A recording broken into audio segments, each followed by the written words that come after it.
Você já pensou em parar de fumar ou está pensando em largar esse vício tão prejudicial à saúde?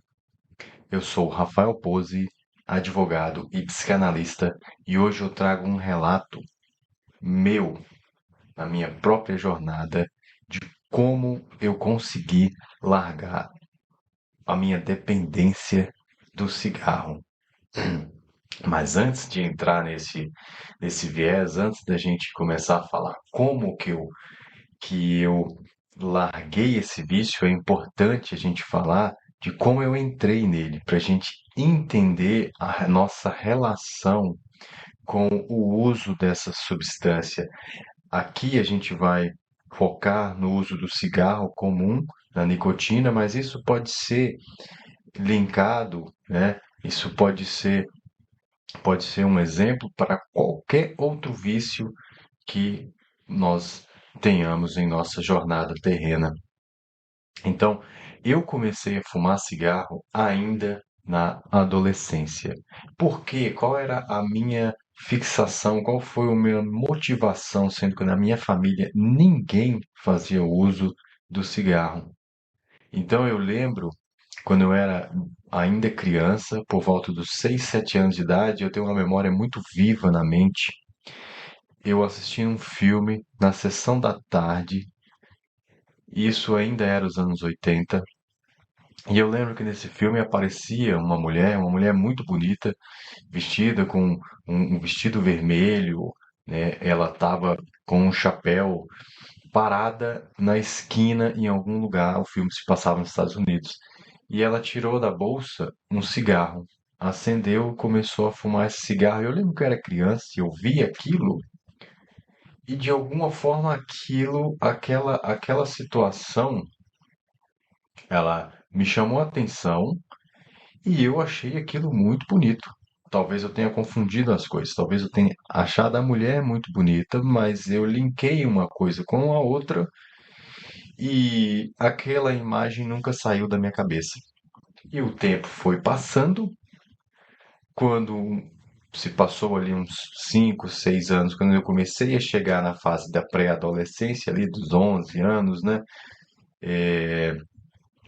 Eu lembro que a gente se mudou, a minha família se mudou para um apartamento no centro da cidade, onde a gente morava, e no terraço desse prédio, as pessoas tinham o hábito de estender roupas lá, porque não era coberto. E uma das vizinhas tinha uma, uma doméstica que lavava as roupas e estava sempre nesse terraço onde eu ficava lá, obviamente, brincando, soltando pipa, fazendo as coisas que criança faz. E eu lembro de ver essa mulher estendendo roupa e fumando um cigarro, e aquilo me trouxe essa lembrança do passado, desse filme, porque também era uma mulher. Então, eu comecei com um hábito terrível, que era catar as bitucas de cigarro do chão, que a mulher deixava, e ficava tentando fumar. Eu adorava quando ainda estava aceso, porque aí eu ficava pondo a fumaça daquele restinho de cigarro na boca e sentindo a experiência, o gosto da nicotina na minha boca. Então, assim que começou para mim, com a imagem de um filme e posteriormente vendo alguém que estava fazendo muito próximo e eu conseguia catar as bitucas de cigarro no chão para poder experimentar. Então, se você passou por algo parecido, se você tem um vício no cigarro, tenta perceber de onde ele vem, para ver se tem uma forte conexão emocional, porque se tiver uma forte conexão emocional, a gente consegue tratar isso em terapia e você consegue se livrar do vício. Então, essa foi a minha porta de entrada.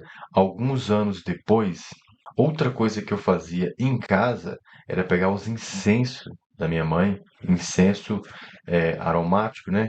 Que tem, e eu pegava aquilo, acendia e ficava no banheiro brincando que eu estava fumando, mas sempre com aquela imagem da mulher na minha cabeça, porque eu achei muito bonito de alguma forma, ou eu posso ter confundido, não sei bem como as coisas chegaram ao ponto que chegou depois.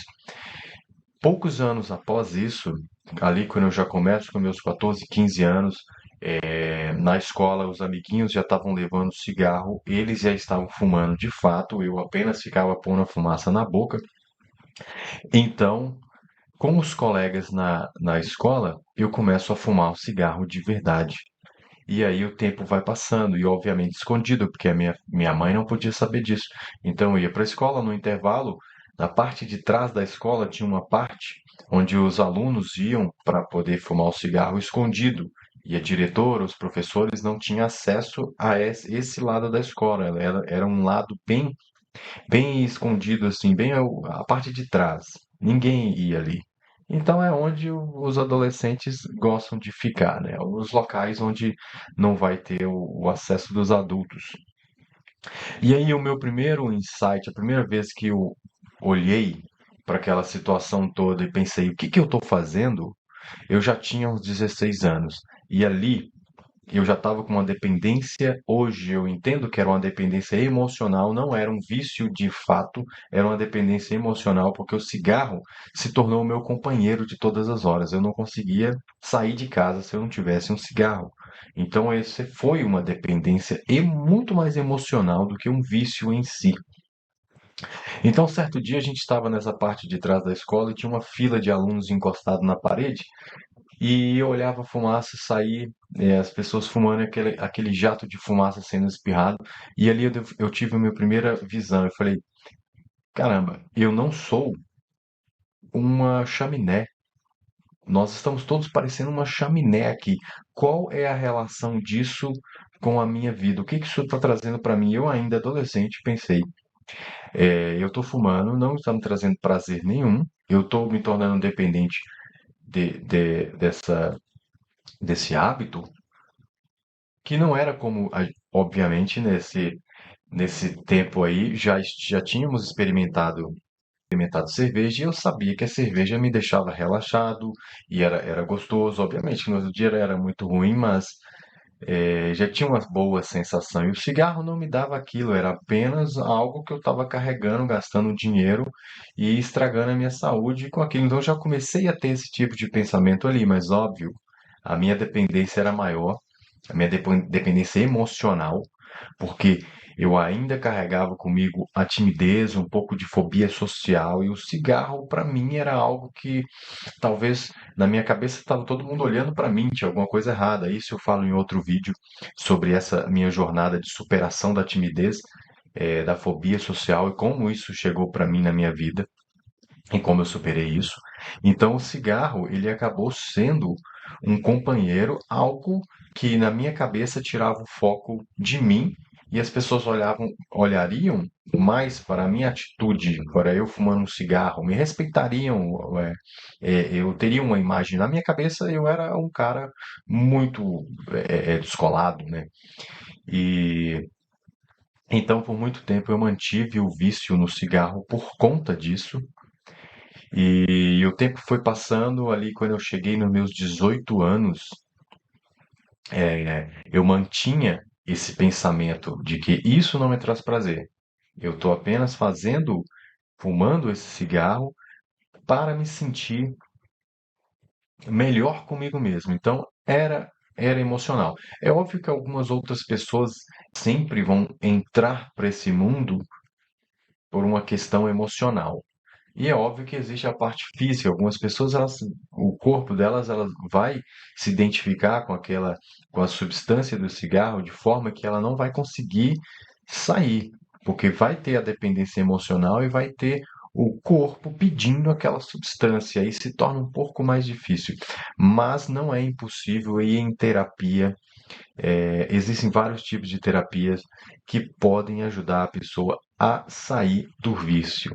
Então conte aí pra gente como você entrou, como que foi a sua porta de entrada e se você está tentando sair, como está esse caminho que a gente sabe que não é fácil. Então, quando eu já estava com meus 18 anos, eu trabalhava com meu pai e era à noite. Eu ia para o estabelecimento por volta das 7:30 da noite e eu sempre ia com um cigarro. E um certo dia, No caminho, eu me peguei refletindo sobre isso novamente. Então, nossa mente ela é muito repetição. Então, se eu passei bastante tempo repetindo, isso não me faz bem e eu não sou uma chaminé. Então, de forma inconsciente, eu já estava criando gatilhos na minha mente que me levariam um dia a entender que aquilo não era saudável e que eu não precisava daquilo. Então eu repeti tantas vezes na minha mente, inconscientemente, na maioria das vezes, vinha de forma inconsciente na minha mente. Eu não sou uma chaminé. Para que que eu estou fumando isso? Não me traz o prazer que a cerveja traz. Não me está deixando é, é, com aquela sensação de relaxamento. Algumas pessoas podem até ter, mas isso é psicológico. Então, um dia eu estava indo trabalhar e eu olhei para o cigarro e pensei novamente: eu não sou uma chaminé. E eu não quero mais isso. E era aqueles cigarros de marca bem barata. E eu também comecei a sentir um gosto muito ruim na boca. Talvez tenha sido, né, eu não sei o que contribuiu para isso. Talvez tenha sido a marca de cigarro ruim, o gosto ruim na boca e o pensamento de que eu não era uma chaminé. E ali eu joguei o cigarro no chão, peguei o resto que estava no meu bolso do maço, joguei na lixeira e fui embora, fui trabalhar. E no outro dia eu não peguei mais o cigarro, não tive necessidade de ir comprar o cigarro e comecei a minha trajetória de abandonar aquele hábito, que para mim ainda era um hábito, um apego emocional. E, e o problema todo nessa jornada que nós precisamos entender é que, principalmente se nós somos, quando estamos ali na nossa juventude, os amigos que também fumam não vão entender que você quer livrar do vício. Às vezes, eles também sabem que aquilo está errado, mas eles precisam de alguém fazendo algo errado com eles para se sentir melhor na situação. Então, é mais difícil ainda, porque os amigos vão pressionar, vão às vezes até fazer chacota, brincadeiras, que podem mexer com o seu psicológico, seu emocional e fazer você voltar. Então é preciso tomar muito cuidado até com as companhias, porque um bom amigo, ele vai te apoiar. Ele vai falar, não, é isso mesmo, você precisa sair disso, porque não é, a gente sabe, é provado cientificamente que não é bom para o ser humano. Então ali eu comecei a enfrentar, nas vezes que eu estava com meus amigos, estavam todos fumando e todos perguntando por que que eu não estava fumando. E o que que acontece? Consegui ficar um mês sem fumar e depois acabei voltando. Por quê? Por pressão de amigos. Que a gente estava na balada, a gente estava fazendo alguma coisa juntos e eu precisava ter o cigarro. Então ali o meu gatilho já era outro, eu já nem pensava mais tanto na isso, eu não sou uma chaminé. Eu já comecei a pensar o seguinte: eu estou fazendo isso para estar com outras pessoas, para ser aceito. Ali o jogo muda. Então eu começo a perceber que tinha outra ligação emocional. Então, passados alguns meses, eu já tinha 18 anos, então eu tinha me alistado para o serviço militar obrigatório.